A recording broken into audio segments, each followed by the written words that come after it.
जैसा कि मैंने कल यह कहा था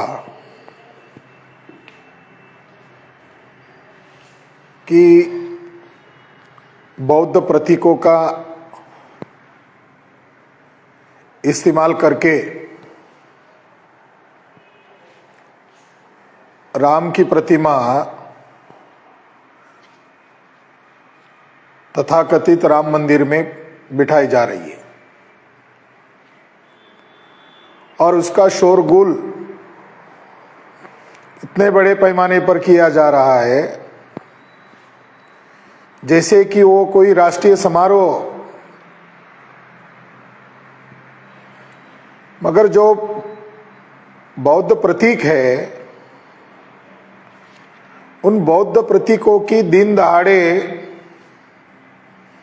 चोरी करके उस शिल्प के साथ दिखाई गई है। हमारी सबसे बड़ी आपत्ति यह है कि तथागत भगवान गौतम बुद्ध को उस मूर्ति के अंदर अवतार के तौर पर दिखाया है।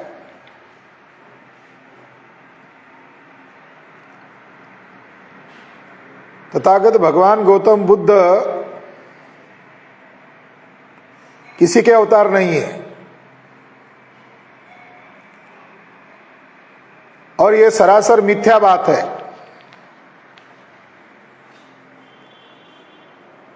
मोहन भागवत के द्वारा जो मूर्ति निर्माण किया गया है उस मूर्ति के अंदर तथागत बुद्ध का शिल्प जोड़ने से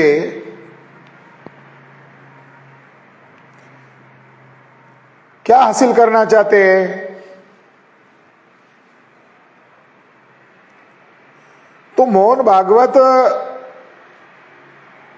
बौद्ध धर्म को असिमुलेट करने के दावपेच के हिसाब से षड्यंत्र के तहत बुद्ध को राम के मूर्ति के साथ जोड़ा हुआ है। इस बात का हम जाहिर धिक्कार करते हैं और इसके खिलाफ हम आंदोलन भी करेंगे। 22 तारीख काला दिन है। वो काला दिन इसीलिए है कि साकेत की जो पवित्र धरती है उसके ऊपर सम्राट अशोक के द्वारा बनाया गया 4 बड़े स्तूप थे। वह वर्तमान में आज भी है। मगर जो विवादित जगह थी या जिस जगह को विवादित बना दिया गया था उस जगह का फैसला आर्कियोलॉजिकल आधार पर नहीं किया गया बल्कि श्रद्धा और आस्था के नाम पर किया गया। जिन जजेस का उसके लिए इस्तेमाल किया गया वो जज भी वहां 22 तारीख को उपस्थित हो रहे हैं। इससे न्यायपालिका का स्तर कितना गिर चुका है या न्यायपालिका में बैठे हुए ब्राह्मण जजेस और आरएसएस के ब्राह्मण दोनों मिली भगत करके भारत के मूल निवासियों की विरासत पर कैसा कब्जा कर रहे हैं इसका यह जीता जागता सबूत है। जब अवतार की बात आई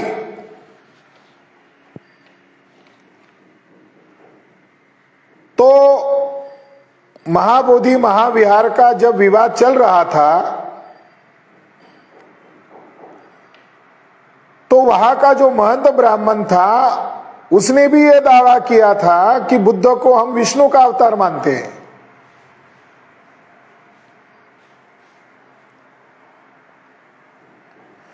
बौद्ध स्थलों पर कब्जा करने के लिए ब्राह्मणों ने विष्णु और उसके साथ अवतार के तौर पर बुद्ध को जोड़ दिया।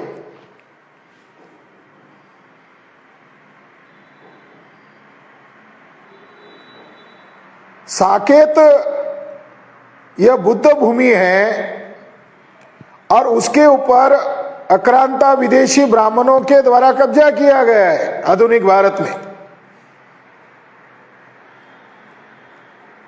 मगर राम की उस मूर्ति के साथ बुद्ध की मूर्ति जोड़ने का तात्पर्य यही है कि मोहन भागवत इस बात को जानते हैं कि ये बुद्धिस्ट स्थल है और इसका विरोध अदर बैकवर्ड कास्ट के लोग कर रहे हैं, शाक्य लोग कर रहे हैं, मौर्य लोग कर रहे हैं, कुर्मी लोग कर रहे हैं। तो उन्होंने विरोध को शांत करने के लिए संभवतः यह है कि बुद्ध के मूर्ति को जोड़ दिया हो। मगर अब इसका विरोध शांत नहीं होने वाला, ये विरोध ठंडा पड़ने वाला नहीं है, बल्कि इस घटना से ये विरोध और ज्यादा बढ़ने वाला है। मगर बुद्ध को विष्णु के अवतार के तौर पर दिखाने के पीछे ब्राह्मणों का माइंड ऑफ रिफ्लेक्शन क्या कहता है?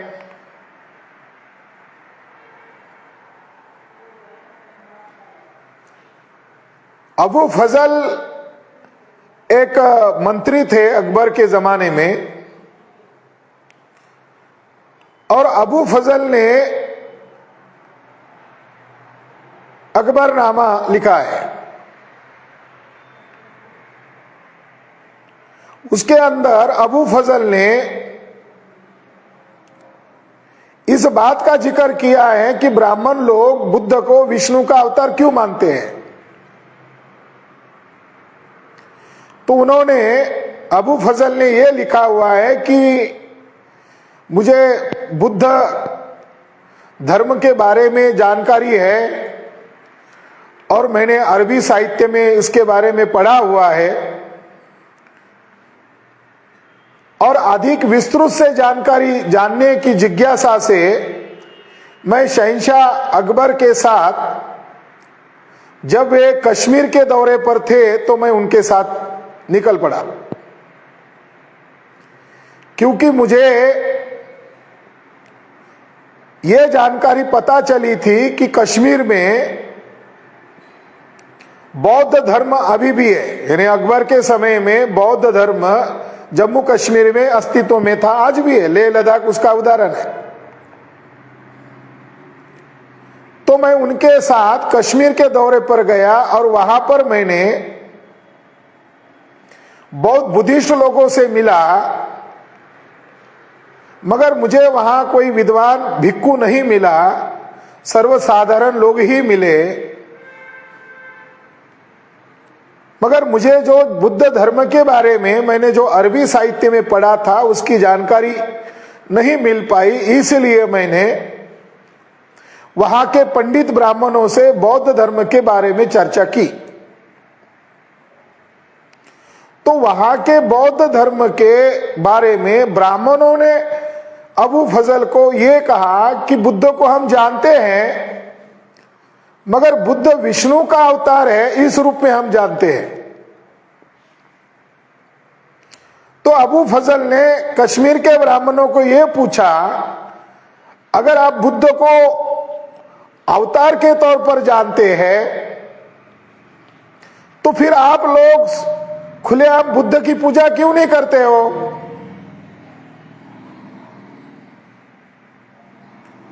तो उस ब्राह्मण ने अबू फजल को जवाब दिया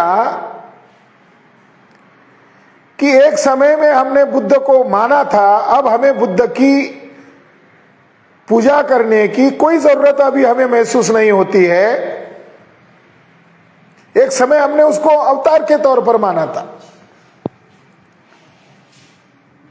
तो अबू फजल ने आगे ये लिखा हुआ है कि ब्राह्मण लोग कितने स्वार्थी है कि बुद्ध को वो अवतार तो मानते हैं, मगर बुद्ध की वो खुले तौर पर पूजा नहीं करते या बुद्ध के सिद्धांतों पर अमल नहीं करते। जो ब्राह्मणों के खिलाफ है। तो शहंशाह अकबर का जो मंत्री था अबू फजल, उसका रिकॉर्ड यह बताता है कि ब्राह्मण स्वार्थवश बुद्ध को अवतार मान रहे थे।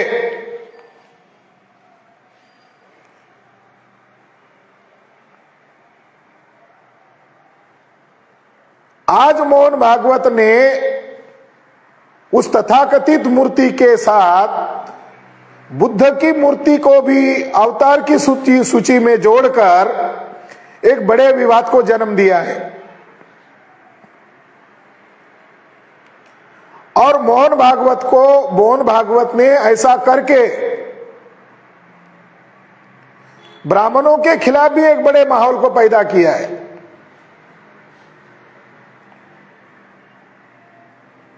मोहन भागवत की हम जाहिर भर्त्सना करते हैं। दूसरा उदाहरण है कि जब महाबोधि महाविहार का विवाद चल रहा था तो वहां के महंत ब्राह्मण ने भी यह तर्क दिया था कि बुद्ध को हम विष्णु का अवतार मानते हैं। तो अंग्रेज लोग एविडेंस को आधार मानते थे, एविडेंस को प्रमाण मानते थे। तो ब्राह्मणों को पूछा कि तुम्हारा बुद्ध कौन सा है जिसको तुम अपना विष्णु का अवतार मानते हो? तो उन्होंने भी पुराणों के हवाले दिए। तो ब्रिटिश कोर्ट के जो जज थे मिस्टर मैकफर्सन, इन्होंने अपने जजमेंट में 1895 के जजमेंट में क्या सचमुच बुद्ध विष्णु का अवतार है, इसके बारे में ब्रह्मांड पुराण का हवाला देकर कहा, ब्राह्मणों के मुख पर कहा, उनको उसकी कॉपी दिखाकर कहा कि ब्रह्मांड पुराण में यह लिखा हुआ है कि ब्राह्मणों को सभी तरह के पापों का प्रायश्चित है, लेकिन बुद्ध का चेहरा देखना ब्राह्मणों के लिए सबसे बड़ा पाप है। ब्रह्मांड पुराण में ब्राह्मणों ने लिखा हुआ है कि हर तरह के पाप का प्रायश्चित है, लेकिन ब्राह्मणों के लिए मृत्युदंड ही होगा अगर उन्होंने बुद्ध का चेहरा देख लिया। वो किसी विहार में गए और उन्होंने वहां जाकर बुद्ध का मुख दर्शन किया, मूर्ति का दर्शन किया, तो ब्राह्मणों के लिए देहदंड ही प्रायश्चित है, उसका मर जाना ही उचित है। तो जज साहब ने बोध गया के महंत ब्राह्मण को यह सवाल किया, अगर बुद्ध आपके विष्णु का अवतार है तो आप ही के पुराणों में ऐसा क्यों लिखा हुआ है कि बुद्ध का मुख देखना सबसे बड़ा पाप है, बुद्ध का मुंह नहीं देखना चाहिए? तो उसके बाद उस महंत की बोलती बंद हो गई।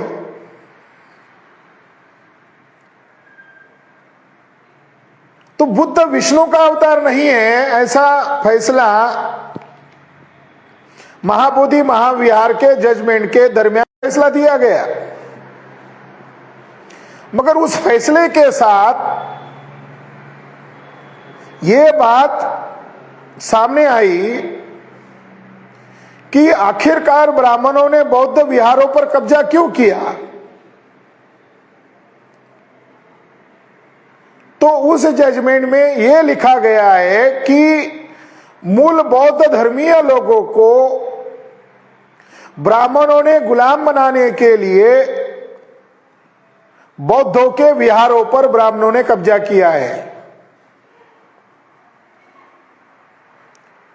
ये 1895 में दिए गए फैसले से प्रमाणित होता है कि ब्राह्मण लोगों ने बौद्ध स्थलों पर कब्जा करने के पीछे मकसद ये है कि मूल बौद्ध स्थलों पर कब्जा करना मतलब उन बुद्धिस्ट लोगों का उस स्थलों के साथ कनेक्शन है, वो उनका प्रेरणा स्थान है।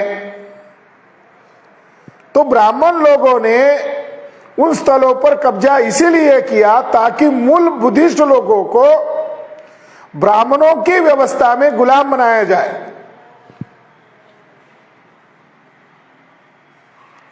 और उस फैसले में यह भी कहा गया है कि बौद्धों के प्रमुख केंद्रों को, बौद्ध विहारों को तोड़कर ही मंदिरों में रूपांतर किया गया है, जैसे पुरी का जगन्नाथ मंदिर।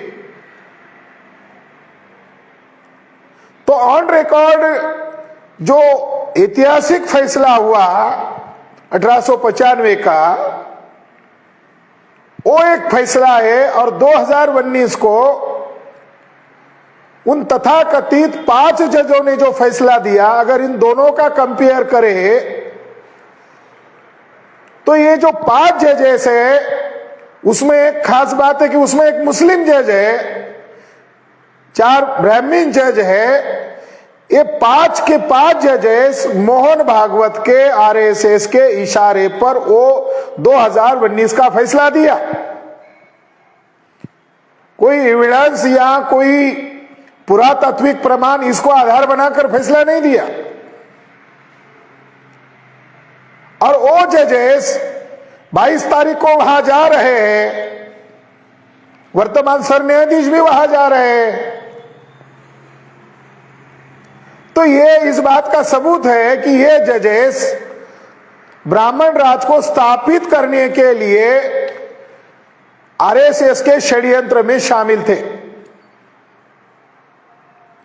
साथियों, मूर्ति कला का अगर जिक्र किया जाए, मूर्ति का अगर संबंध ढूंढा जाए तो मोहन भागवत को इसका जवाब देना बहुत जरूरी है। जो मूर्ति उन्होंने बनाई है वो बालक की मूर्ति है, एक बच्चे की मूर्ति है। और वो बालक राम की मूर्ति उन्होंने किसके नकल पर की? तो लुम्बिनी में जो तथागत भगवान गौतम बुद्ध का जन्म स्थल है, वहां पर जैसे बालक बुद्ध की मूर्ति है उसकी नकल करके बालक राम की मूर्ति बनाई है।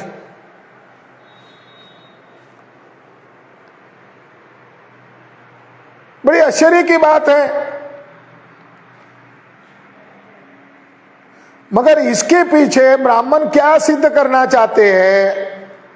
जो हिस्टोरिकल बुद्धा थे, उनका बर्थ हुआ था, उसकी याद में सम्राट अशोक ने लुम्बिनी में स्तूप का निर्माण किया था।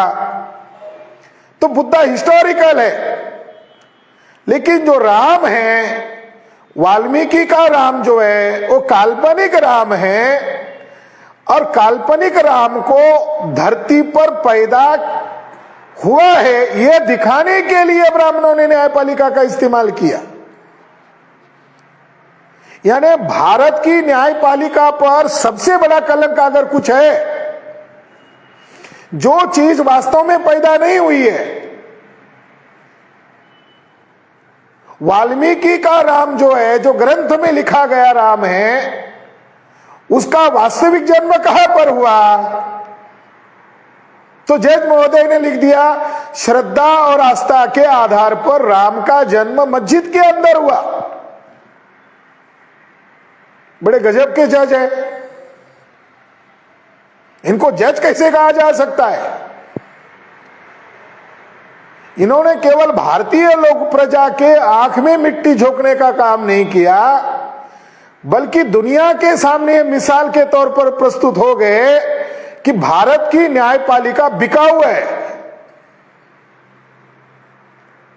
भारत की न्यायपालिका कलंकित कर दी गई है। वो जजमेंट मंदिर या मस्जिद का मामला न होकर राम पैदा हुए कि नहीं पैदा हुए, इस तरह उसको टर्निंग कर दिया गया। और राम को पैदा हो गए हैं ऐसा घोषित करने का काम उस जजमेंट के द्वारा किया गया। ये न्यायपालिका के द्वारा बहुत बड़ा कलंकित कार्य किया गया ब्राह्मणों के द्वारा।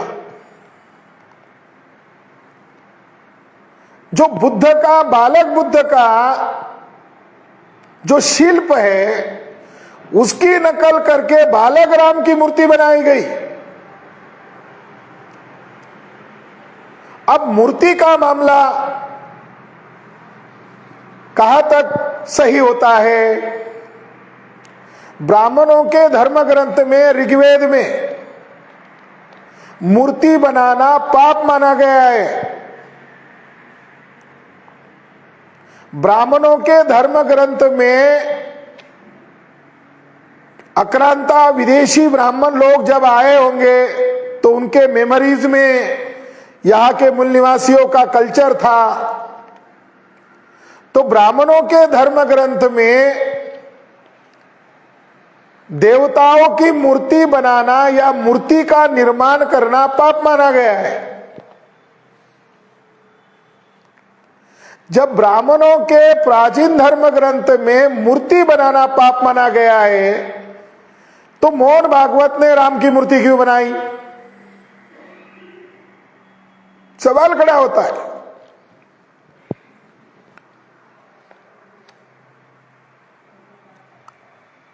साथियों, एक संदर्भ के तौर पर एक उदाहरण मैं देना चाहता हूं। भारत में मूर्ति पूजा इस नाम का एक ग्रंथ लिखा गया है। उसका लेखक है पंडित राजेंद्र,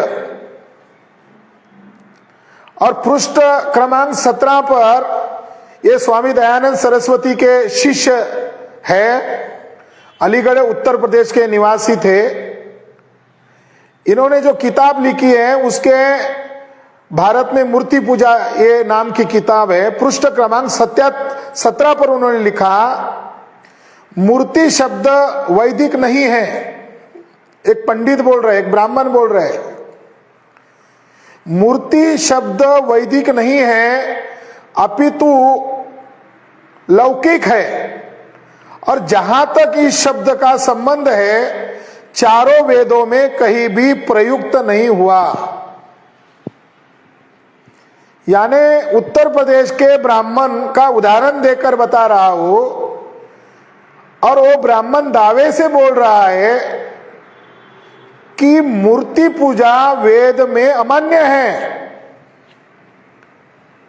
मूर्ति शब्द को अमान्य कर दिया है, चारों वेदों में नहीं मिलता है उसका संदर्भ। ब्राह्मणों ने मूर्ति पूजा के खिलाफ लिखा हुआ दस्तावेज का क्या करोगे? ब्राह्मणों के प्रमुख धर्म ग्रंथ में मूर्ति पूजा के खिलाफ खुलकर लिखा हुआ है, तो क्या करोगे ब्राह्मणों आपके धर्म ग्रंथ को? तो मोहन भागवत ने एक मजाक बना दिया गया है।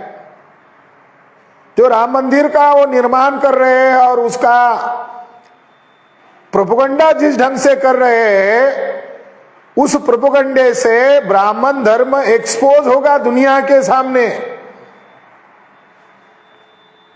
और हमारे मूल निवासी बहुजन समाज के लोग भी इनके नाटक को देखकर जागरूक होंगे। दूसरा उदाहरण मैं यहां प्रस्तुत करना चाहता हूं। भारत का प्रथम प्रधानमंत्री, कांग्रेस का बड़ा नेता पंडित जवाहरलाल नेहरू।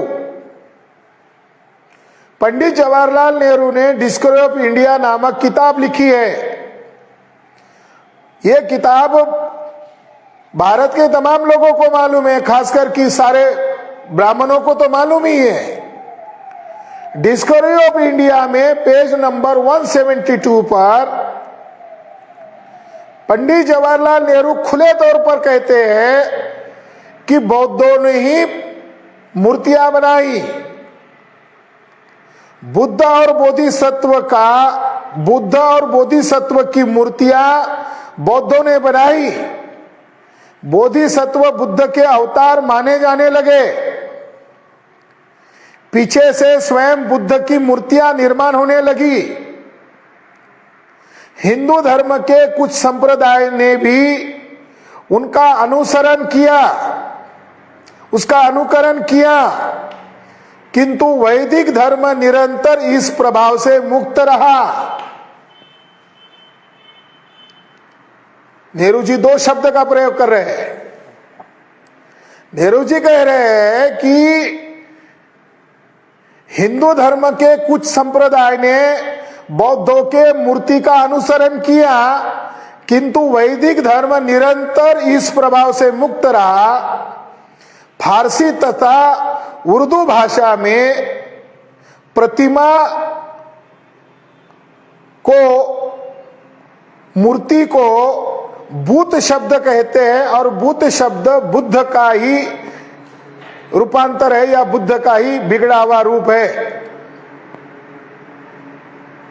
तो नेहरू ने इस बात को डिस्कवरी ऑफ इंडिया में स्वीकार किया कि वैदिकों की परंपरा प्रतिमा बनाने की नहीं थी और बौद्धों ने बोधिसत्व की प्रतिमा बनाई। बाद में बुद्ध की भी प्रतिमा बनने लगी। तो नेहरू के स्टेटमेंट में दो शब्द आए हैं कि हिंदू धर्म के संप्रदाय के लोगों ने उन प्रतिमाओं की तो नकल की, मगर वैदिकों ने उसकी नकल नहीं की।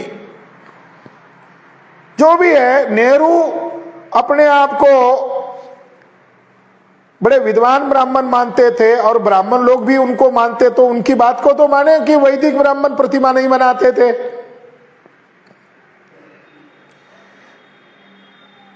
तीसरा उदाहरण यह है, जो बड़े विद्वान माने जाते हैं, स्वामी दयानंद सरस्वती। स्वामी दयानंद सरस्वती एक दिन एक मंदिर में गए और उस मंदिर में उन्होंने देखा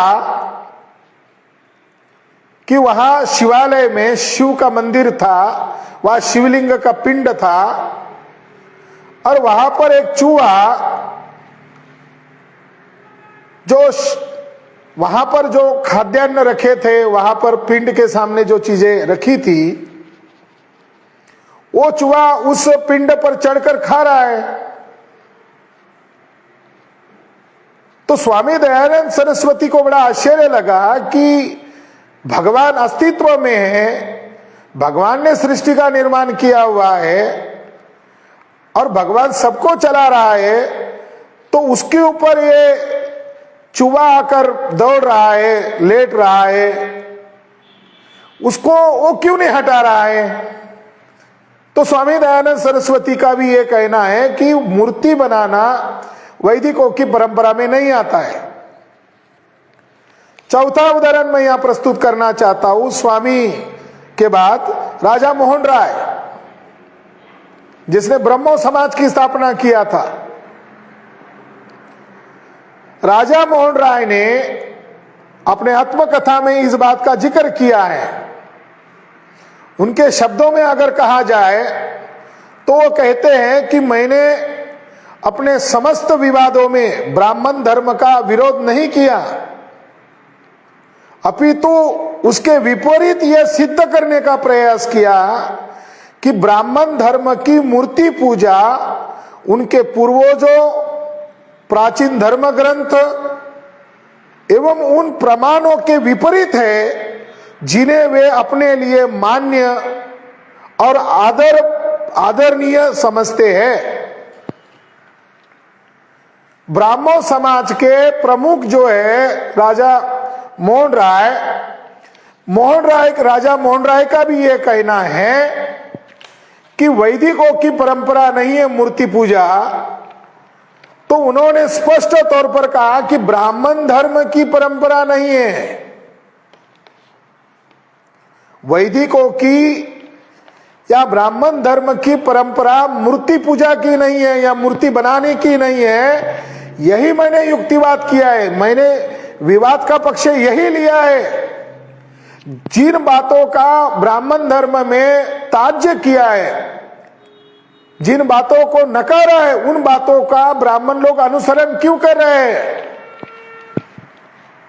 ऐसा राजा मोहन राय का तर्क है।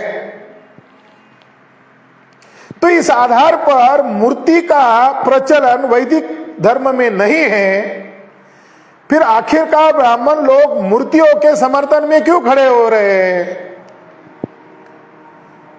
डॉक्टर बाबा साहब अंबेडकर का वही सिद्धांत है कि भारत की वास्तविक लड़ाई नाग बनाम ब्राह्मण है, मूल निवासी बनाम विदेशी ब्राह्मण है। और भारत के जो नाग लोग हैं, उन नाग लोगों को ही ब्राह्मण्स लोगों ने 6,500 जातियों के टुकड़े में बांटा, और जिन नाग लोगों को, मूल बुद्धिस्ट लोगों को विदेशी ब्राह्मणों ने 6,500 जातियों के टुकड़े में बांटा है, उन लोगों की परंपरा, प्राचीन परंपरा स्तूपों के अंदर है, विहारों के अंदर है, गुफाओं के अंदर है। बुद्ध और बोधिसत्व की प्रतिमाओं के साथ उनका नाता है। और गुप्तोत्तर काल के बाद ब्राह्मणों ने अपने धर्म में, अपनी विचारधाराओं में बदलाव किया और हिंसा के द्वारा बौद्धों के विहारों पर कब्जा किया। आज जो बड़े बड़े मंदिर है, वो सारे बड़े बड़े मंदिर एक समय में बौद्धों के थे, यानी यहां के मूल निवासियों के थे।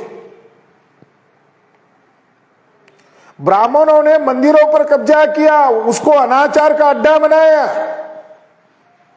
एक संस्कृत काव्य इस बात का साक्ष्य है कि काशी के मंदिर में वेश्यागमन खुलेआम होता था। उस पंडित ने भगवान का चेहरा देखने के पहले वेश्याओं का चेहरा देखना चाहिए, यह काम शुरू किया था। तो ब्राह्मण धर्म अनैतिकवाद पर खड़ा है। ब्राह्मण धर्म के पास कोई मोरालिटी नहीं है, कोई इथिक्स नहीं है। जिन्होंने वर्ण व्यवस्था बनाई, जाति व्यवस्था बनाई, छुआछूत पैदा किया, क्रिमिनल ट्राइब्स पैदा किए, महिलाओं को गुलाम बनाया, वो कैसे नैतिक हो सकते हैं? वो अनैतिक है। ब्राह्मणों के पास कोई नैतिक आदर्श नहीं है, और ब्राह्मण धर्म के कारण ही भारत निरंतर गुलाम हुआ है। ये गैर बराबरी, जाति व्यवस्था, वर्ण व्यवस्था के कारण भारत गुलाम हुआ है। और आज ये कह रहे हैं कि भारत का अभ्युदय हो रहा है, भारत का विश्व में डंका बज रहा है, ये भारत को पतन की ओर ले जाने का कार्यक्रम है। साथियों, आर.डी. भंडारकर नामक एक बड़े विद्वान पंडित हुए हैं। 1913 में उन्होंने वैष्णविज्म एंड शैविज्म के नाम पर एक किताब प्रकाशित की। उस किताब में आर.डी. भंडारकर, जो पुणे के चित्पावन ब्राह्मण थे, उन्होंने उस किताब में इस बात का जिक्र किया है कि राम पंथ या राम कल्ट यह 13वीं 14वीं शताब्दी तक निर्माण ही नहीं हुआ था। राम के नाम पर जो कल्ट आज मोहन भागवत प्रचार कर रहे हैं, प्रोपेगेंडा कर रहे हैं, राम के नाम की पूजा या राम के नाम पर कल्ट 13वीं 14वीं शताब्दी तक निर्माण ही नहीं हुआ है। तो 13वीं 14वीं शताब्दी तक राम नाम का कोई कल्ट ही नहीं है, तो किस आधार पर आप राम मंदिर का आग्रह कर रहे थे? किस आधार पर आप राम के नाम पर लोगों को मूर्ख बना सकते हो? एक अभिलेख का मैं यहां जिक्र करना चाहता हूं। गढ़वाल वंश का एक राजा जय चंद्रदेव, इनका एक अभिलेख अयोध्या में मिला था। कन्नौज के जो राजा थे, गढ़वाल डायनेस्टी के चंद्रदेव गढ़वाल, इनका एक अभिलेख प्रशस्ति अयोध्या में मिला था। और राजा चंद्रदेव गढ़वाल ने 23 अक्टूबर 1103 को सरयू नदी और घाघरा नदी के संगम पर स्नान किया था और ब्राह्मणों को ढेर सारा दान और जमीन भी डोनेट किया था। लेकिन खास बात यह है कि 11वीं सदी में अयोध्या अगर राम भक्ति का मुख्य केंद्र बन गया होता तो चंद्रदेव गढ़वाल की प्रशस्ति में राम का जिक्र जरूर आता, लेकिन उसमें राम का जिक्र नहीं है। 23 अक्टूबर 1103 को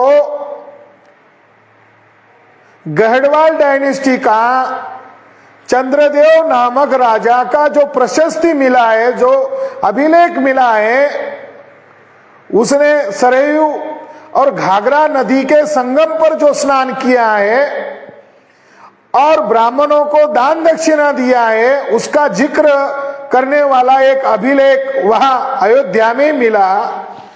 तो 1103 में अगर वहां राम का पंथ होता या राम के नाम का कोई मंदिर होता तो चंद्रदेव गढ़वाल राम का जिक्र करता। बड़ी आश्चर्य की बात है कि अयोध्या में मिले हुए प्रशस्ति में राम का जिक्र ही नहीं मिला है। और जिस आधार पर ब्राह्मण लोगों ने वहां दावा किया है कि यह राम के मंदिर होने का प्रमाण है, वो आधार भी निराधार है, उसका कोई प्रमाण नहीं है। जो स्ट्रक्चर वहां मिला है खुदाई में, एएसआई की रिपोर्ट में इस बात का जिक्र है कि वो स्ट्रक्चर कुमार देवी गढ़वाल के द्वारा बनाए गए गोलाकार संरचना का है। और गोलाकार संरचना ये स्तूपों की गोलाकार संरचना होती है। स्तूपों को उन्होंने राम मंदिर का केंद्र बताया।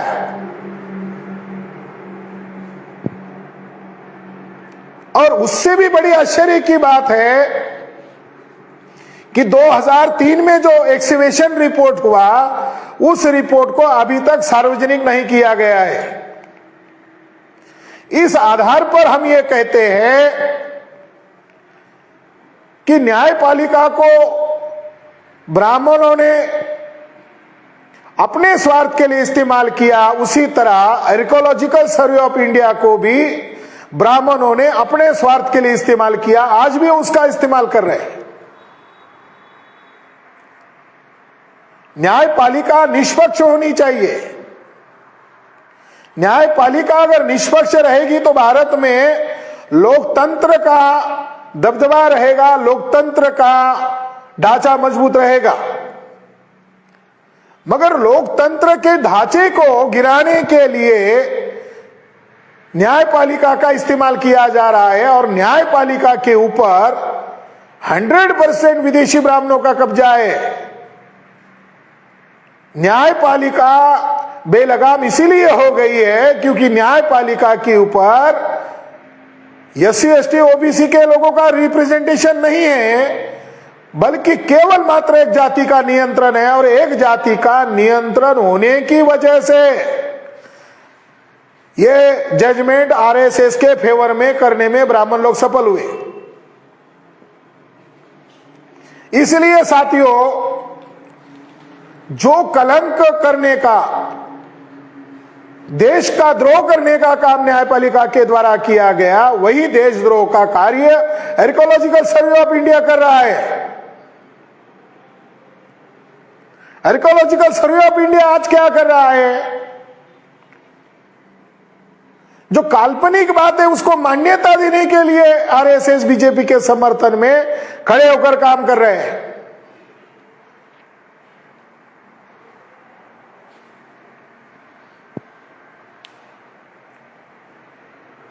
बौद्धों की जातक कथा है दशरथ जातक। दशरथ जातक की चोरी करके वाल्मीकि रामायण लिखा गया।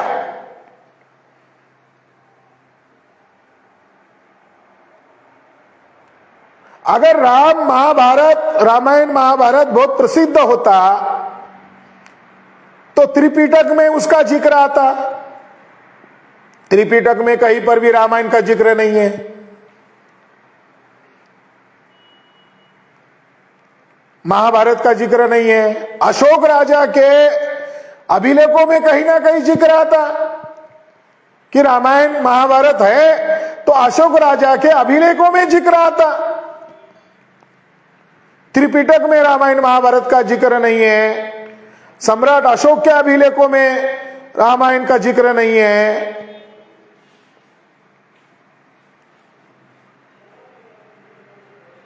तो ब्राह्मणों ने जो षड्यंत्र किया वो षड्यंत्र लिखित में दस्तावेज के तौर पर लिखकर छोड़ के रखे गए। रामायण में 16 बार बुद्ध का जिक्र आया है। रामायण में 16 बार बुद्ध का जिक्र आना ये अपने आप में सबूत है कि रामायण बुद्धोत्तर कालीन रचना है।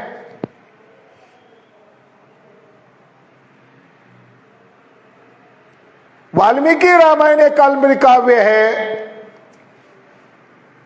मूल बीज कथा जातकों से उन्होंने चोरी किया और चोरी किए गए रामायण में भी अयोध्या का जिक्र साकेत के नाम पर किया गया है। यह दूसरी खास बात है। साकेत ही अयोध्या है, यह बात रामायण में खुद लिखा हुआ है। ये इस बात का एविडेंस है। मगर रामायण बुद्धोत्तर कालीन रचना है, मौर्योत्तर कालीन रचना है, और रामायण तथा महाभारत ये बौद्ध धर्म के प्रतिक्रिया के तौर पर लिखे गए ग्रंथ है। और ये गुप्तोत्तर काल के बाद उसमें एडिशन भी होता रहा। साथियों, कल की जो प्रतिमा प्रकाशित की गई या कल की जो छायाचित्र मीडिया और सोशल मीडिया के माध्यम से आना शुरू हुआ, तो कल हम लोगों ने कैंपेन शुरू कर दिया। हमने मुद्दे उठाना शुरू कर दिए कि ये तो बौद्ध प्रतीकों को आधार बनाकर ये शिल्प बनाया गया है। ऐसे शिल्प गुप्तोत्तर काल में विष्णु के बनाए थे, वो भी बोधिसत्व की प्रतिमा की नकल करके विष्णु ये कैरेक्टर खड़ा किया गया।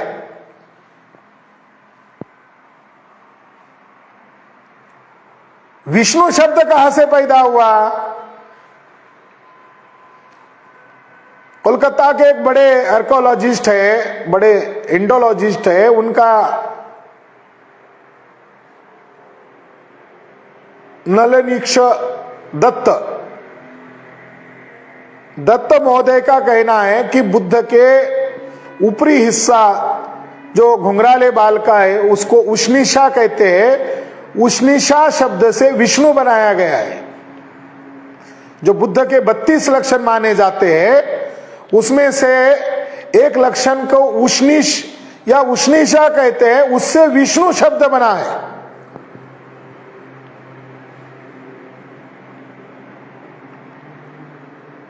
और बहुत जाने माने हिस्टोरियन है डीएन झा महोदय का, उन्होंने प्राचीन भारत का इतिहास नामक किताब लिखा है। उसके अंदर उन्होंने ये लिखा हुआ है कि अवतारवाद की संकल्पना ब्राह्मणों को कहां से सूझी? तो बौद्धों के जो बुद्ध और बोधिसत्व ये जो संकल्पना है इसकी नकल करते हुए ब्राह्मणों ने अवतारवाद का निर्माण किया।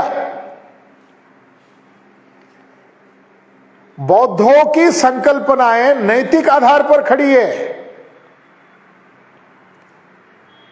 ब्राह्मणों की प्रतिक्रिया पर खड़ी है और प्रतिक्रिया में ब्राह्मणों ने बौद्धों को कैसे हराया जा सकता है, तो बौद्ध बुद्धिस्ट प्रतीक हो, बुद्धिस्ट परंपरा हो, बुद्धिस्ट संकल्पना हो, उसको चोरी करने का कार्यक्रम ब्राह्मणों ने किया। ब्राह्मण सांस्कृतिक रूप से अगर देखा जाए नंबर 1 के डकैती करने वाले लोग हैं। ब्राह्मण धर्म डाकुओं का धर्म है, चोरों का धर्म है।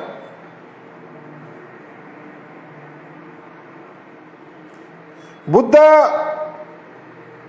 महापुरुष है, बुद्ध का एक वर्णन है महापुरुषा। तो ब्राह्मणों ने इधर राम के साथ जोड़ दिया,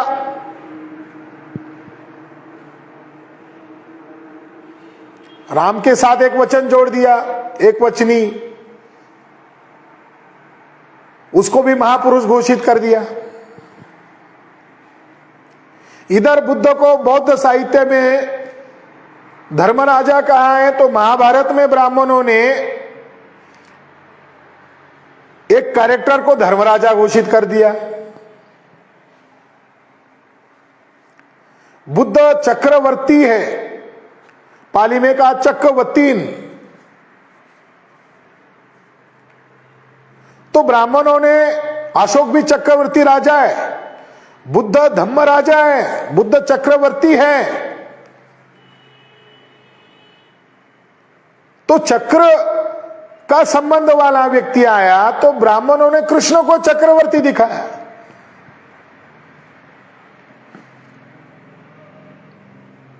भगवा रंग जो है वो बुद्धिस्टों का है, यानी भारत के मूल निवासियों का रंग है भगवा। भगवा ये बुद्ध का नाम है। नमो तस्स भगवतो अरहतो सम्मा संबुद्धो, उसमें भगवतो शब्द आया है। तो ब्राह्मणों ने वहां से भगवा, जिसने सारे विकारों को जीत लिया है, जिसने भंग किया है, वो भगवा बुद्ध है, वो त्याग का प्रतीक है, आदर्श उदाहरण है। तो ब्राह्मणों ने वो उससे जो भगवा या भगवान शब्द बना हुआ है, ये बुद्ध के गुणों का विश्लेषण करने वाला शब्द भगवा है। ब्राह्मणों ने उस भगवा शब्द को चुरा लिया, उस भगवा रंग को चुरा लिया जो त्याग का, भिक्षुओं का रंग है, भिक्षुओं का पोशाक है वो। भोगी ब्राह्मणों ने उस भगवा शब्द को चोरी कर लिया।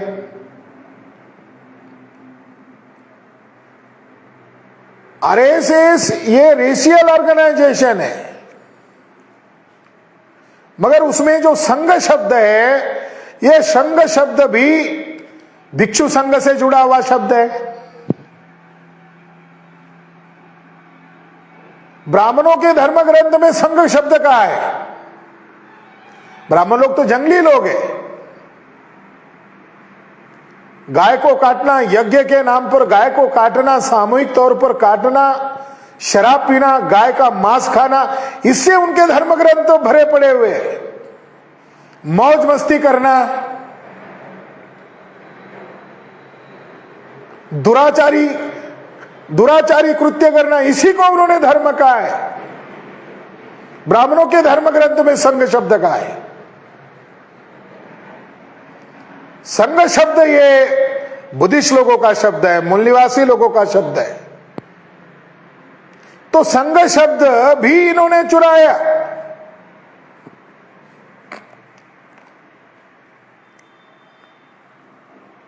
बुद्धिस्ट प्रतीकों की चोरी इसके पहले आरएसएस ने की।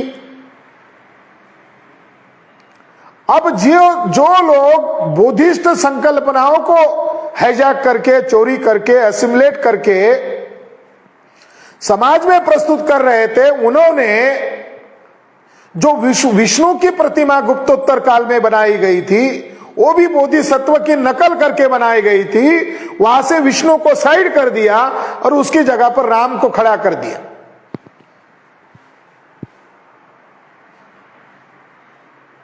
क्षत्रिय लोग भी गुस्से में, क्षत्रियों को लग रहा है कि ब्राह्मण लोग क्या कर रहे हैं, मगर रामायण और महाभारत का सूक्ष्म तरीके से अगर अध्ययन किया जाए तो उसमें क्षत्रियों का चरित्र हनन किया है और क्षत्रियों के नायक के तौर पर जिनको प्रस्तुत किया गया है, राम का जन्म दशरथ के द्वारा करने की बजाय ब्राह्मणों ने वाल्मीकि रामायण लिखने वाले ब्राह्मणों ने राम का चरित्र हनन किया है रामायण में। तो ब्राह्मणों ने राम का चरित्र हनन क्यों किया? तो ब्राह्मणों ने क्षत्रियों का चरित्र हनन करने के लिए किया।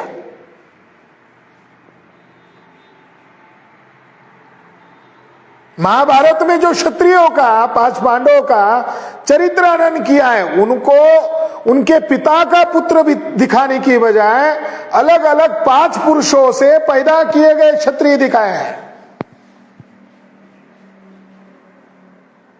वर्तमान जो राम की प्रतिमा जहां वो स्थापित कर रहे हैं, ये विवाद की वजह बन गई है।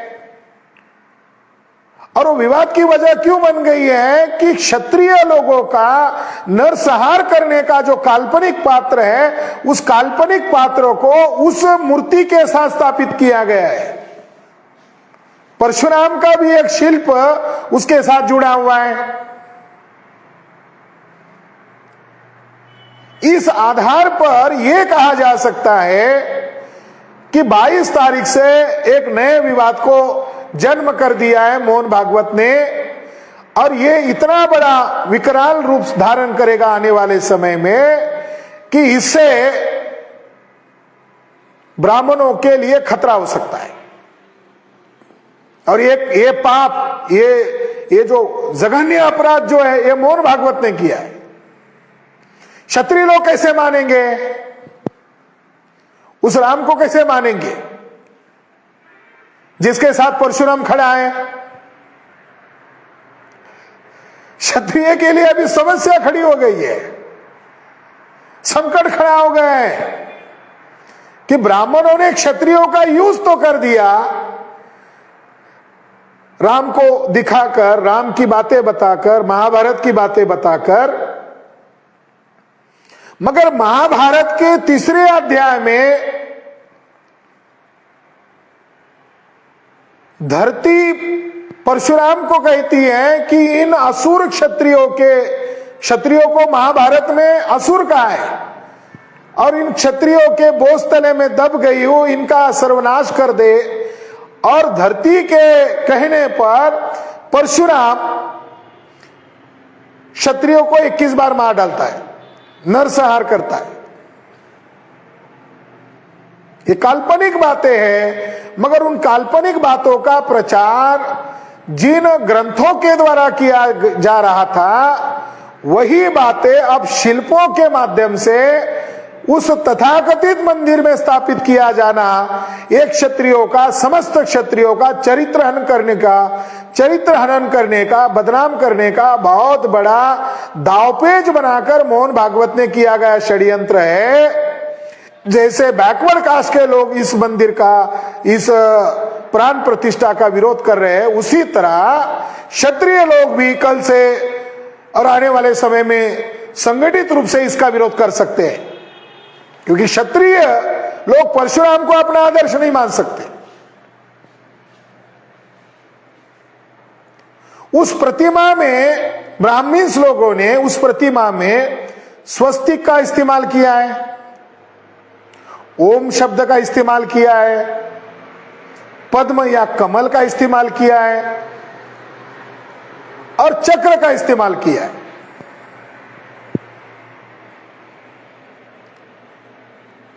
स्वस्तिक, पद्म, चक्र और ओम, ये सारे शब्द या संकल्पनाएं या प्रतीक बुद्धिस्ट प्रतीक है और इसके आधार बुद्धिस्ट लिटरेचर तो है ही, त्रिपिटक इसका आधार है ही, मगर इसका आधार शिल्प भी है। यानी इसके दो आधार है, इसके आधार लिटरेचर तो है ही, मगर इसके आधार आर्कोलॉजी भी है, और आर्कोलॉजिकल आधार ये फाइनल एविडेंस माने जाते हैं।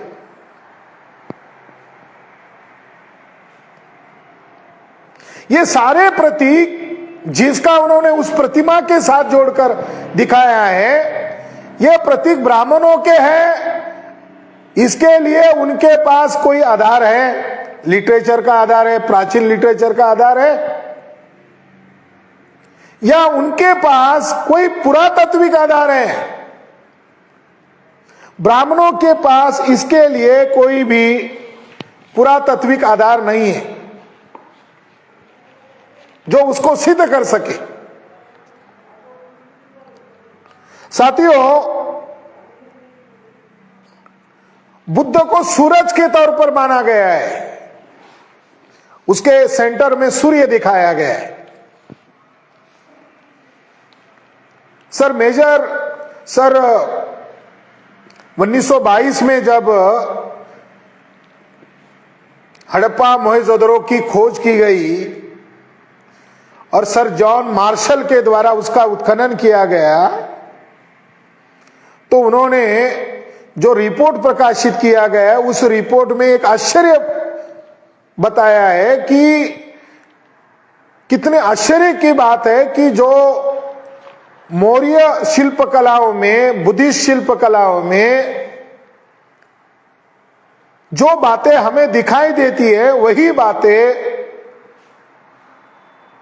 ब्राह्मण भारत में आने के पहले जो विकसित सभ्यता थी, इंडस सिविलाइजेशन, हड़प्पा मोहेंजोदड़ो नगरों में कैसी दिखाई दे रही है।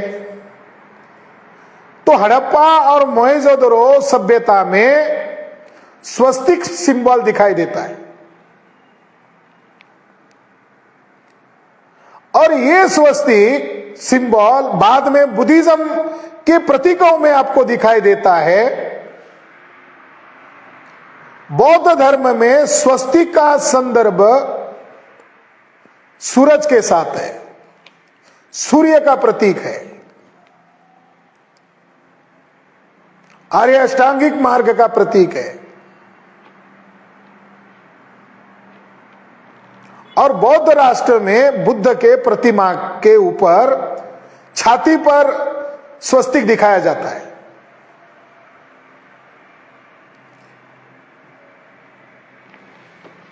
तो चार बड़ी वर्शिप इंडस सिविलाइजेशन में दिखाई देती है। नंबर 1, सन वर्शिप। बुद्ध को इस जगत का ज्ञान रूपी सूरज मानते हैं, तो बुद्ध को ही अमिताभ, जिसकी आभा से पूरा जगत प्रकाशमय है, बुद्ध को ही महावैरोचन कहा गया है। इसलिए बुद्ध एक सूरज है, ज्ञान का सूरज है। एक वर्शिप है सन वर्शिप, तो पूरे भारत भर में सन वर्शिप मूल निवासी लोग करते थे। दूसरा वर्शिप है tree worship. Tree worship Indus civilisation में भी दिखाई देता है, शिल्पों के अंदर, शील्ड के अंदर। और यही वृक्ष की पूजा सम्राट अशोक के द्वारा शुरू की गई, और चैत्य जो होता है या स्तूप जो होता है, ये बोधि वृक्ष का ही एक प्रतीक रूप होता है। यानी बुद्ध का ही प्रतीक रूप चैत्य है, और बुद्धिस्ट राजाओं के कॉइन के ऊपर चैत्य होते थे, बोधि वृक्ष के सिंबल होते थे। और भारत में वृक्ष पूजा का प्रचलन इंडस सिविलाइजेशन से शुरू हुआ, तो बुद्ध के साथ उसका गहरा संबंध है, वृक्ष की पूजा। तीसरा वर्शिप है स्नेक वर्शिप, नाग की पूजा। बौद्ध प्रतीकों में, बौद्ध शिल्पों में नाग का सबसे ज्यादा संदर्भ मिलते हैं। नाग ये भारत के मूल निवासी लोगों का टोटेम है। बौद्ध धर्म नाग लोगों का धर्म है, इसलिए बाबा साहब अंबेडकर ने 1956 में बुद्धिज्म को अपनाया तो ये कहकर अपनाया कि नाग लोगों का धर्म बौद्ध धर्म है, नाग लोग यहाँ के मूल निवासी लोग हैं, इसलिए बौद्ध धर्म ये तमाम मूल निवासी लोगों का धर्म है। तो नाग की पूजा, सरपंट वर्शिप, ये बुद्धिज्म के अंदर बहुत बड़े पैमाने पर दिखाई देती है। रिवर वर्शिप, नदी की पूजा, ये भी मूल निवासी लोगों के अंदर दिखाई देती है। और जहां जहां नदी है, जहां जहां पानी है, वहां बड़े पैमाने पर स्तूप मिले हैं। आंध्र प्रदेश में अमरावती स्तूप हो या बड़े पैमाने पर कावेरी नदी पर स्तूप मिले, गंगा के किनारे भी स्तूप मिले हैं। साकेत जो है वो भी एक नदी के किनारे है। तो बौद्ध धर्म में सूरज का महत्व बहुत ज्यादा है, क्योंकि बुद्ध संपूर्ण जगत का, बौद्ध लिटरेचर के अनुसार बुद्ध संपूर्ण जगत को देखते हैं। जिस तरह सूरज अपने सौर चक्र में बैठकर संपूर्ण जगत को देखते हैं, उसी तरह बुद्ध अपने धम्म चक्र में बैठकर दुनिया के सभी चीजों को देखते हैं। इसी वजह से बुद्ध को धम्म राजा कहा है, चक्रवर्ती ने कहा है। धम्म राजा और चक्रवर्ती ये बुद्ध के मूल निवासियों की पहचान है।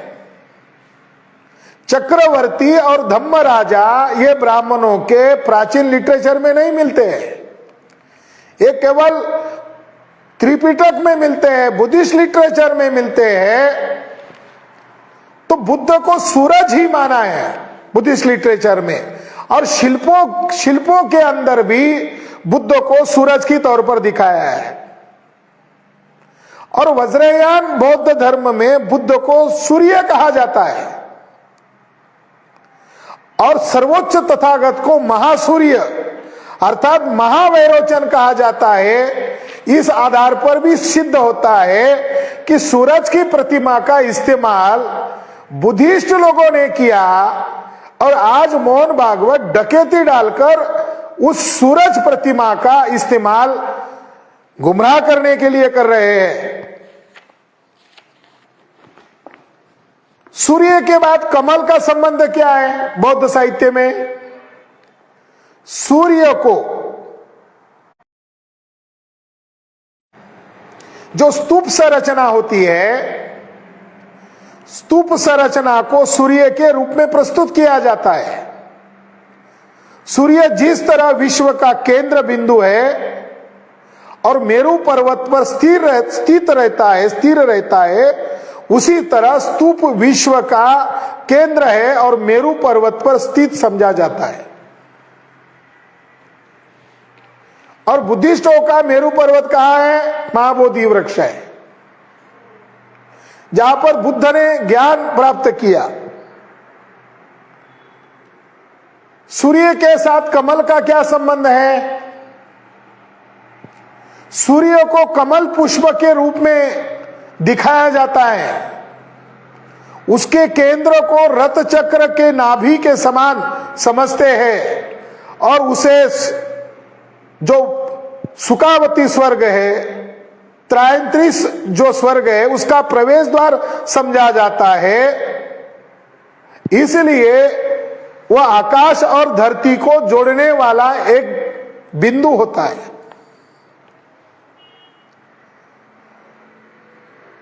और सूर्य को अपने राज्य का राजा या सम्राट भी समझा जाता है।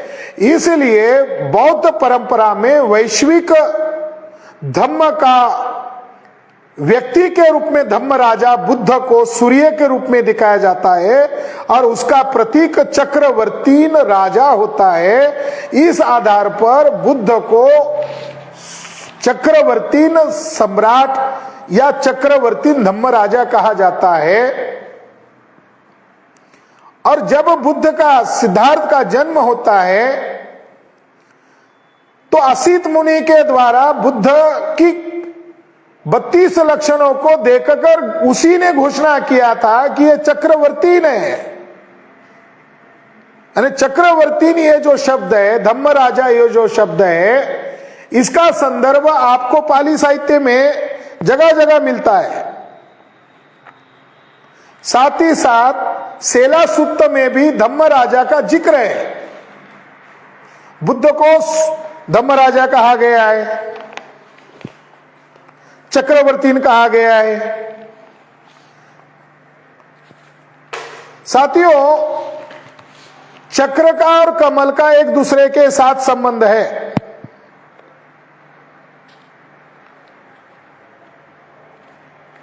और बौद्ध साहित्य में इसके ढेर सारे प्रमाण उपलब्ध हैं। जो धम्म चक्र है, सम्राट अशोक का सारनाथ का जो स्तंभ है, ये सम्राट अशोक का जो स्तंभ है, ये धम्म चक्र है। और उसके शिल्प में भी 4 प्राणी दिखाए हैं। हाथी है, बैल है, शेर है, घोड़ा है।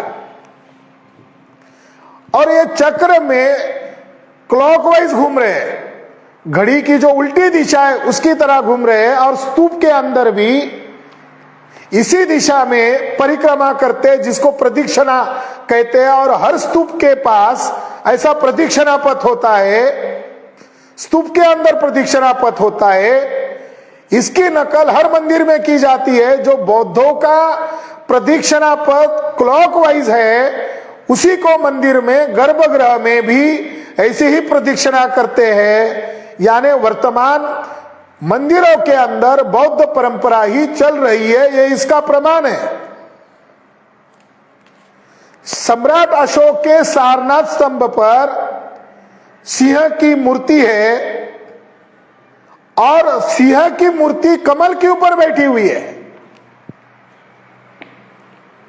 यानी सम्राट अशोक का जो स्तंभ है उसको राष्ट्र प्रतीक माना गया और राष्ट्र प्रतीक के तौर पर उसको स्वीकृत किया गया है। उसके ऊपर भी कमल की प्रतीक है और बुद्ध शाक्य सिंह है। और जो अशोक के 4 चक्र, 4 दिशा, 4 ग्रह, 4 रंग और 4 मूल्यवान मणि के प्रतीक के तौर पर दिखाए हैं, उनका अर्थ 4 प्राणियों के रूप में मिलता है। बौद्ध साहित्य में अनवत्त तालाब यानी मानसरोवर का जिक्र है, और जहां पर बुद्ध और बोधिसत्व वहां आते हैं, ऐसा उसके अंदर जिक्र किया गया है। बौद्ध धर्म में जो प्रतीक दिखाए गए हैं, उन्हीं प्रतीक को सम्राट अशोक ने अपने शिल्पों के द्वारा प्रदर्शित किया है। और वही प्रतीक भारत के संविधान के अनुसार राष्ट्र के प्रतीक है। जो सम्राट अशोक के प्रतीक शेर स्तंभ के साथ कमल है, चक्र है, सूर्य है, इन प्रतीकों को राम की मूर्ति बनाने के लिए आरएसएस के ब्राह्मणों ने, मोहन भागवत ने जब गाइड किया होगा, तो उनके नजर के सामने सम्राट अशोक का वो स्तंभ नजर आया। और जो आज भारत के संविधान के अनुसार राष्ट्र का प्रतीक है, तो मोहन भागवत ने बुद्ध से जुड़ी हुई, धम्म से जुड़ी हुई, मूल निवासी लोगों की परंपरा से जुड़ी हुई जो बातें हैं, वो सारी बातें जो राम के नाम पर उसके साथ जो गोलाकार संरचना बनाकर उसके साथ सूर्य को दिखाया, कमल को दिखाया, चक्र को दिखाया, इस आधार पर आरएसएस के ब्राह्मण लोग अशोक और बुद्ध की जो विचारधारा है और भारत की जो पहचान, वास्तविक पहचान अशोक और बुद्ध के नाम पर है, उसको मिटाने की तैयारी कर रहे हैं। उसको इस रूप से नहीं देखा जा सकता, या उन भोले लोगों के उकसाने पर या उन धर्म भीरू लोगों को उकसाने पर उनका समर्थन उनको मिल रहा है, इसके आधार पर इसको नहीं नापा जा सकता।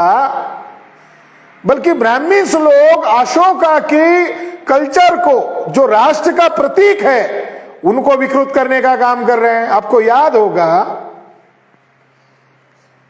कि सम्राट अशोक के शीर्ष स्तंभ का एक शिल्प बीजेपी गवर्नमेंट के लोगों ने बनाया था, तो उस पर विवाद छिड़ गया था कि सम्राट अशोक का शिल्प जो राष्ट्र का प्रतीक है, वो जो है अत्यंत आकर्षक है, मीनिंगफुल है, उसको तोड़ मरोड़ कर हिंसक शेर के तौर पर नरेंद्र मोदी के द्वारा उसका अनावरण किया गया था। वो एक सांकेतिक रूप था। आज उसका विकृतीकरण नए शिल्पों के माध्यम से किया जा रहा है। इस संदर्भ में हमको इसको समझना होगा। साथियों, कमल का संदर्भ क्या है? कमल का क्या अर्थ है? कमल का संदर्भ यह है कि बुद्ध का जब जन्म हुआ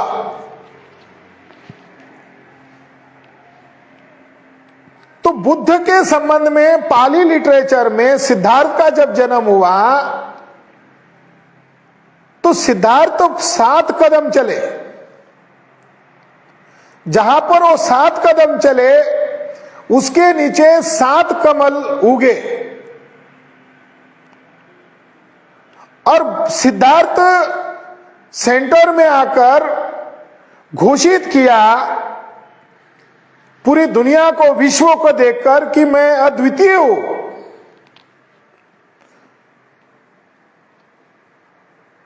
तो बुद्ध के 7 कदम चलना, उसके नीचे कमल का उगना, यह एक प्रतीकार्थ है कि बुद्ध विश्व के कल्याण के लिए उनका जन्म हुआ है और उसके पैदा होने से ही कमल उगे। बौद्ध प्रतीकों में कमल जो है वो तृष्णा से मुक्त होने का प्रतीक है। तो बुद्ध के 7 कदम के साथ कमल का संबंध दिखाया गया है। बुद्ध को जब ज्ञान प्राप्ति होता है तो बुद्ध उस बोधि वृक्ष की परिक्रमा करते हैं। तो 9 और 9 यानी 18 बार वो चलते हैं और वहां पर भी कमल उगते हैं, ऐसा प्रतीकार्थ में दिखाया है। यानी बुद्ध का जन्म यह दुनिया के लिए दुख मुक्त करने का एक माध्यम है, शिल्पों के माध्यम से दिखाया है। साहित्य में भी इसका वर्णन है। ब्राह्मणों ने क्या किया, उन 7 कदम को उन्होंने शादी के समय 7 कदम चलना चाहिए ऐसा प्रचार किया। और बौद्ध साहित्य में 9 + 9 18, ये जो 18 है, ये 18 को ही आधार बनाकर बौद्ध विज्ञान, बौद्ध तत्व ज्ञान 18 भागों में विकसित हुआ। और नालंदा, तक्षशिला, विक्रमशिला जैसे यूनिवर्सिटीज में ये 18 ज्ञान शाखाओं को पढ़ाया जाता था। वही 18 अंक को ब्राह्मणों ने ध्यान में रखकर सारे ग्रंथ, 18 अध्याय, 18 पुराण 18 अंक में लिखे। ये बड़ी आश्चर्य की बात है। 18 और पेशवा ब्राह्मणों का अंत भी 1818 में हुआ। ब्राह्मणों के लिए मतलब कितना चोरी का ये सबूत है कि 18 अंक जो है ये बुद्धिस्ट लिटरेचर से संबंधित है, बौद्ध संकल्पनाओं से संबंधित है। तो बालक बुद्ध जो है, बालक सिद्धार्थ जो है, वो 7 कदम चले। हर कदम पर बुद्ध के पैर के नीचे कमल पैदा हुआ। बोधिसत्व के नीचे ये 7 कदम चले और उनके कदम के नीचे कमल पुष्प खुले। ऐसा अश्वघोष के भी बुद्ध चरित्र में इसका संदर्भ मिलता है, कमल का। तो कमल का क्या मतलब है? बौद्धों की संकल्पना के अनुसार, मूल निवासियों की कल्चर के अनुसार कमल का क्या संदर्भ है? तो कमल का फूल खिलना मतलब आकाश में आगे बढ़ने जैसा है, और पूर्णता कमल खिलने का मतलब है विश्व के केंद्र का प्रतीक है। कमल का पूरा खिलने का मतलब है कमल विश्व के केंद्र का प्रतीक है, और बोधिसत्व के 7 कदमों के नीचे 7 खिले कमल एक रेशा में विश्व के अक्ष की तरह दिख रहे हैं, ऐसा उसका संदर्भ है।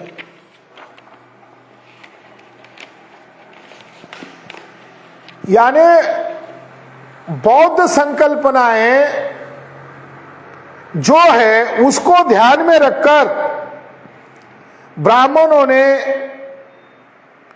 उसको चोरी किया। 7 आंकड़े का चोरी किया, 9 आंकड़े का चोरी किया, 18 आंकड़े का चोरी किया। कमल का संबंध इस तरीके से आपको दिखाई देता है। चक्र का संबंध चक्रवर्ती से है, धम्म चक्र से है। तथागत बुद्ध ने प्रथम धम्म चक्र प्रवर्तन सारनाथ में किया था, तो बुद्ध चक्र घुमा रहे हैं, इसका प्रमाण मिलता है बुद्ध चक्रवर्ती ने। बुद्ध ने धम्म का चक्र घुमाया और दुनिया का कल्याण किया। दुनिया के लोग सारनाथ में आते हैं, बुद्ध को नमन करने आते हैं, ऐसा ही नहीं है। जिस दिन बुद्ध ने धम्म चक्र प्रवर्तन किया, प्रथम धम्म चक्र प्रवर्तन किया, भिक्षु संघ की स्थापना किया, 5 मूल निवासी भिक्षुओं को लेकर प्रथम संघ की स्थापना किया। ये बात ध्यान में रखिए, वो पंचवर्गीय भिक्षु ब्राह्मण नहीं थे, वो मूल निवासी नाग लोग थे, और इसका प्रमाण बौद्ध साहित्य में उपलब्ध हो गया है।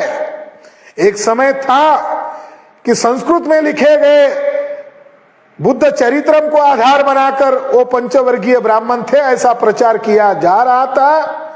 लेकिन आप प्रमाण उपलब्ध हो गए कि वो मूल निवासी भिक्षु थे। और ब्राह्मणों में एक बड़ा विद्वान, पाली भाषा का ज्ञाता धर्मानंद कोसंबी ने अपने किताब में ये बात को स्वीकृति दी है, इस बात को मान्यता दी है कि वह जो है वह 5 पंचवर्गीय जो भिक्षु है वो मूल निवासी है। तो बुद्ध का जो चक्रवर्ती होने का, चक्र घुमाने का, धम्म चक्र प्रवर्तन करने का जो संदर्भ है वो केवल शिल्पों में नहीं है, बल्कि ये चक्र घुमाने का संदर्भ जो है, फाहियान जब भारत में आया 4वीं शताब्दी में, तो उसने देखा, पाटलिपुत्रा में वो रुका था और उसने देखा कि सम्राट अशोक के द्वारा रथ यात्रा, कार फेस्टिवल शुरू किया गया था, और पाटलिपुत्र में सारे लोग कार फेस्टिवल में शामिल थे। उसमें उसने वर्णन किया है कि 20 रथ सजाए गए थे, वो 3 मंजिला थे, लोग उसको खींच रहे थे। उसके अंदर बुद्ध धम्म संघ की प्रतिमाएं थी, और स्तूप के पास सारे नगर के वासी इकट्ठा हो गए, वहां दीपक जलाए गए, और वो जश्न जो है, उत्साह जो है लोगों में दिखाई दिया। वो चाइना से आए हुए मंक्स भिक्षु फाहियान ने लिखकर रखा, हम उनके शुक्रगुजार है कि उन्होंने लिख के रखा। ह्यूएनत्सांग और फाहियान ने प्राचीन भारत को जो देखा वो लिख के रखा। ब्राह्मणों ने तो नालंदा यूनिवर्सिटी का लाइब्रेरी जला दिया। ज्ञान की घृणा करने वाले अगर कोई प्रजाति दुनिया में है वो ब्राह्मण लोग हैं। ह्यूएनत्सांग और फाहियान ने लिखकर नहीं रखा होता तो अशोका और बुद्ध के प्रतिमाओं का अर्थ ढूंढना कठिन होता। और 23 तारीख को सर मेजर जनरल कनिंघम का जयंती है। उस जयंती को हम लोग पूरे देश भर में मनाने वाले हैं। सर मेजर जनरल कनिंघम के द्वारा युवन संघ और फाइयान के सफरनामे को पढ़कर वो ढूंढा, उन्हीं का योगदान है कि आज बुद्ध के सारे अवशेष मिले हुए हैं। 23 तारीख को हम मनाएंगे और ब्राह्मणों की काली करतूतों को एक्सपोज करेंगे। और कनिंघम ने ही अयोध्या का प्रथम उत्खनन कार्य किया, निरीक्षण किया और 1867 का वो रिपोर्ट उन्होंने प्रकाशित किया। एएसआई की स्थापना मेजर जनरल कनिंघम के द्वारा की गई है, मगर आज वही संस्था ब्राह्मणों के कब्जा करने के लिए उसी संस्था का इस्तेमाल किया जा रहा है। इस बात को भी एक्सपोज करेंगे। साथियों, कमल के बाद ओम शब्द का जिक्र आया। ओम शब्द स्वस्तिक शब्द, स्वस्तिक एक घूमता सूरज का एक प्रतीक है, आर्य अष्टांगिक मार्ग का प्रतीक है ओम शब्द। ओम जो शब्द है ये बुद्धिस्ट लोगों का मूल शब्द है। ब्राह्मण लोग मार्केटिंग करते हैं, दूसरे की चीज चोरी करते हैं, उसका बार बार प्रोपेगेंडा करते हैं, तो ओम शब्द का लोगों को अर्थ लगता है कि ये ब्राह्मणवादी शब्द है, ये ब्राह्मणों का शब्द है। भगवा शब्द मूल निवासियों का है, भगवा त्याग का प्रतीक है, भगवा बुद्धिस्टों का प्रतीक है। मगर आज भगवा गुंडों का शब्द हो गया। जो गुंडागर्दी करता है वो भगवाधारी होता है। भगवे का ये अर्थ नहीं है, भगवे को विकृत किया जा रहा है। सर मेजर जनरल कनिंघम के द्वारा 1854 में एक स्तूप का उत्खनन किया गया और उन्होंने एक पेपर रीडिंग भी किया। उसके ऊपर उन्होंने त्रिरत्न का जिक्र किया है और त्रिरत्न जो है यह बुद्ध धम्म संघ का प्रतीक है। उन्होंने उस त्रिरत्न को डिकोड किया। तो उनका यह कहना है कि ये पाली भाषा को इकट्ठा करके एक दूसरे के अंदर जोड़ के एक एम्बलम बनाया गया है, एक प्रतीक बनाया गया है, जो आप सांची के गेट पर देखते हैं, त्रिरत्न।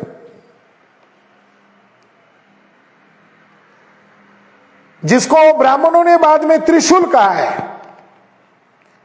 मगर त्रिशूल शब्द ये वज्रयान का शब्द है। तो ये जो त्रिरत्न है ये एम्बलम से बना हुआ है और उसका निचला अंक हिंदी या मराठी के 4 अंक की तरह है। वो पाली भाषा में म शब्द का प्रतीक है, जो आज हिंदी या मराठी में आप 4 लिखते हो, उसको थोड़ा रेशा ऊपर और नीचे से रेशा मारोगे तो म बनता है। तो उसके नीचे म है और ऊपर अ है। तो ये जो त्रिशूल है, ये त्रिशूल जिसको त्रिशूल कहते हैं, आर्कोलॉजिस्ट लोग इसको ट्रायंगल कहते हैं या त्रिरत्न कहते हैं। और पुरातात्विक आधार पर तमाम आर्कोलॉजिस्ट लोगों ने त्रिशूल या त्रिरत्न को बुद्धिज्म के साथ जोड़ा हुआ है और उसको जो खड़ा है उसको अड़ा कर दो तो ओम की तरह नजर आता है। तो ये जो शब्द है, एम्बलम जो है त्रिरत्न का, इसके अंदर पाली के जो मूल शब्द है वो मिक्स करके बनाया है, जिसको अंग्रेजी में AUM कहते हैं या उच्चारण में ओम कहते हैं। इसका 2 शब्दों में अर्थ कनिंघम महोदय ने किया। ये माइंड और मैटर, माइंड त्रिरत्न क्या है, मैटर के वो शब्द बने हुए हैं जिसमें 4 तत्व है आकाश को छोड़कर, और पांचवा तत्व आकाश है। तो इस तरह से माइंड और मैटर से त्रिरत्न बना हुआ है। और तमाम बौद्ध राष्ट्रों में ओम मने पद्मे हुम ये मंत्र बोला जाता है, अभिवादन के समय में बोला जाता है। तो इसका संबंध बौद्ध धर्म से है, न कि ब्राह्मण धर्म से है। साथियों, निर्वाण का प्रतीक ओम शब्द है। वज्रायनी परंपरा के साथ अगर इसको जोड़कर देखा जाए, शून्यता का प्रतीक ओम शब्द है, निर्वाण का प्रतीक ओम शब्द है। करके ब्राह्मणवादी लोगों ने ये सारे प्रतीक चोरी कर लिए।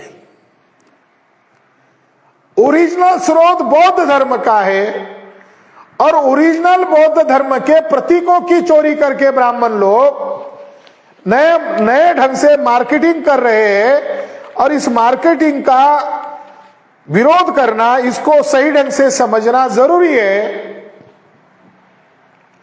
और इसको सही ढंग से समझने के लिए स्तूप की संरचना को समझना बहुत ज्यादा जरूरी है। स्तूप बुद्ध धम्म संघ का प्रतीक है और स्तूप में सारे प्रतीक समाहित है। स्तूप में त्रिरत्न है, स्तूप में स्वस्तिक है, स्तूप में चक्र है, स्तूप में सारे प्रतीक इकट्ठा किए गए हैं। इसलिए बोधिसत्व या बुद्ध की आकृति के साथ उसका स्तूपाकार आकार होता था। अब उन्होंने राम की प्रतिमा बनाई और उसके पीछे ऐसा आकार बनाया जैसे कोई स्तूप की संरचना होती है। तो स्तूप संरचना को आप लोगों को जानना और समझना बहुत जरूरी है, जिसका मैंने चक्र के तौर पर जिक्र किया। चक्र दो होते हैं, एक भव चक्र या संसार चक्र होता है और दूसरा चक्र धम्म चक्र होता है। यही सम्राट अशोक के शिल्पों में दृश्य स्वरूप में आप लोगों को दिखाया गया है। आपके ही प्रतीक है, आपकी ही संकल्पनाएं हैं, आपके ही प्रेरणा स्रोत है। मगर ब्राह्मण धर्मीय लोग, विदेशी आक्रांता लोगों ने आपके प्रतीकों को चुराया। आपके पुरखों ने उसको बनाया हुआ है, उसको चोरी करके आज मार्केटिंग कर रहे हैं। तो उनका चोरी करने का संदर्भ है। चोरी ब्राह्मण बौद्ध धर्म की चोरी करके ही जिंदा रहे। इतिहास उन्होंने मध्यकाल में किया और आज उसकी नकल कर रहे हैं। शंकराचार्य की नकल कर रहे हैं, आतंकवादी शंकराचार्य की नकल करके बुद्ध को विष्णु का अवतार घोषित कर रहे हैं। मूर्ति राम की कर रहे हैं, रख रहे हैं और अवतार विष्णु का घोषित कर रहे हैं। ये बहुत षड्यंत्रकारी लोग हैं। चक्र क्या होता है, धम्म चक्र क्या होता है, संसार चक्र क्या होता है, इसके बारे में हम बाद में विस्तार से चर्चा करेंगे। आज हम लोगों ने इसी मुद्दे पर फोकस किया है कि ब्राह्मण्स लोगों ने बौद्धों के प्रतीकों को चुराया, बौद्धों के शिल्पों को चुरा रहे हैं, बौद्धों के संकल्पना को चुरा रहे हैं। इसका हम जाहिर विरोध करते हैं और सप्रमाण विरोध करते हैं। आखिरी बात, मोहन भागवत भारतीय नहीं है। मोहन भागवत मूल भारतीय नहीं है, वो विदेशी है। और डीएनए के आधार पर ब्राह्मण विदेशी सिद्ध हो गए हैं। तो ब्राह्मण विदेशी सिद्ध होने के कारण ब्राह्मणों को लग रहा है कि जितनी चर्चा डीएनए की होगी तो ब्राह्मण को भारत से भागना पड़ेगा, क्योंकि भारत ब्राह्मणों की मातृभूमि नहीं है। तो ब्राह्मणों ने उनके विदेशीपन पर पर्दा डालने के लिए राम, कृष्ण और शिव का सहारा ले रहे हैं। ब्राह्मण लोग ब्रह्मा, विष्णु का सहारा नहीं ले रहे, इंद्र का सहारा नहीं ले रहे। विष्णु की मूर्ति गुप्त काल में जिस ढंग से बनाते हैं उस ढंग की मूर्ति राम की बनाई, मगर राम बालक है तो ये मूर्ति की नकल उन्होंने लुम्बिनी के बालक बुद्ध से की। लुम्बिनी से बड़े बड़े पत्थर मंगवाए। लुम्बिनी का नेपाल का बुद्धिज्म भारत के साथ संबंध जरूर है, मगर ब्राह्मणों के साथ उनका कोई संबंध नहीं है। तो ब्राह्मण विदेशी सिद्ध हो गए और विदेशी ब्राह्मण लोग इन काल्पनिक पात्रों को माध्यम करके नरेंद्र मोदी जैसे गुलाम व्यक्ति को आगे करके देश के बहुसंख्यक लोगों को मूर्ख बनाने का काम कर रहे हैं। कभी कभी मुझे आशंका होती है कि शंकराचार्य जो उस मंदिर की प्राण प्रतिष्ठा को लेकर विरोध कर रहे हैं, कहीं ये मोहन भागवत और शंकराचार्य की प्लानिंग का हिस्सा तो नहीं है,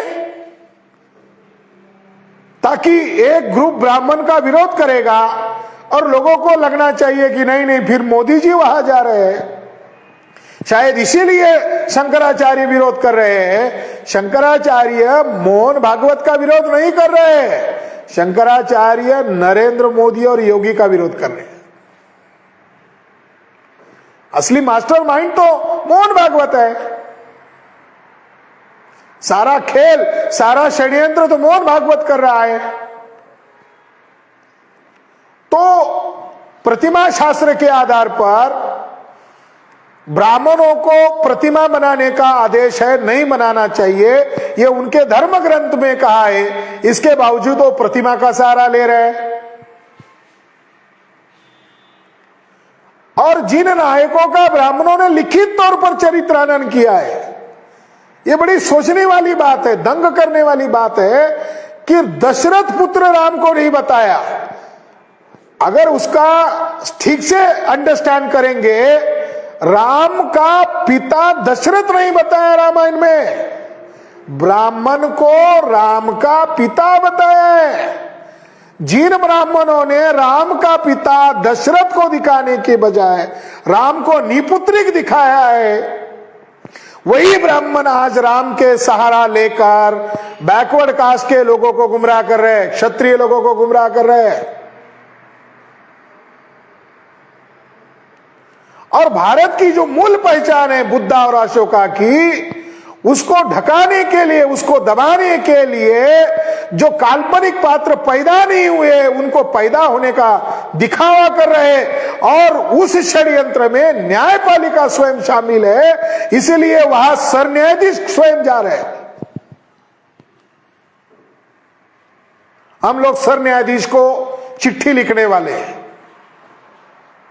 कि आपने तो फैसला दे दिया श्रद्धा और आस्था के नाम पर, मगर क्या सचमुच में वो पैदा हुए, इसका क्या एविडेंस है? आपने तो समझौता करके फैसला दिया है। साथियों, मंदिर मस्जिद का मामला नहीं है, मूल निवासी बहुजनों की विरासत को मिटाने का मामला है।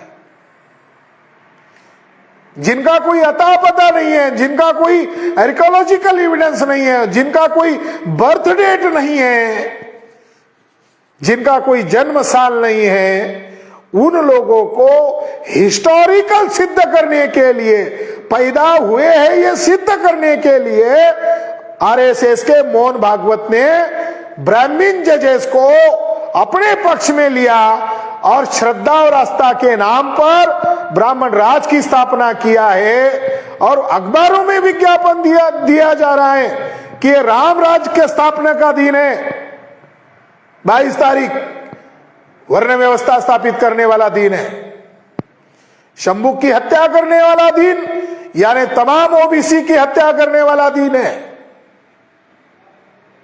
वर्ण व्यवस्था को लागू करने वाला दिन है, छुआछूत और गैर बराबरी को थोपने वाला दिन है। इसीलिए तमाम एससी एसटी ओबीसी और तमाम माइनॉरिटीज लोगों ने भी 22 जनवरी को काला दिन मनाना चाहिए और काला दिन मनाकर इसका निषेध करना चाहिए क्योंकि ये लोकतंत्र की, न्यायपालिका की, पुरातत्व विभाग की हत्या करके काल्पनिक बातों को मान्यता दी जा रही है, जिसका कोई इतिहास में वजूद नहीं है। इसलिए मोहन भागवत का हम जाहिर धिक्कार करते हैं, मगर मोहन भागवत ने जो दुष्कृत्य किया है, उस दुष्कृत्य से ब्राह्मण खतरे में पड़ गए हैं और खतरे में पड़ सकते हैं। और इसके लिए अगर कोई जिम्मेदार है इतिहास को तोड़ मरोड़ करने का, इतिहास को विकृत करने का और लोगों के आंख में धूल फेंकने का जो काम कर रहा है, लोगों में जहर डालने का जो काम कर रहा है, वो ब्राह्मण विदेशी है, वो कोई भारतीय नहीं है। इस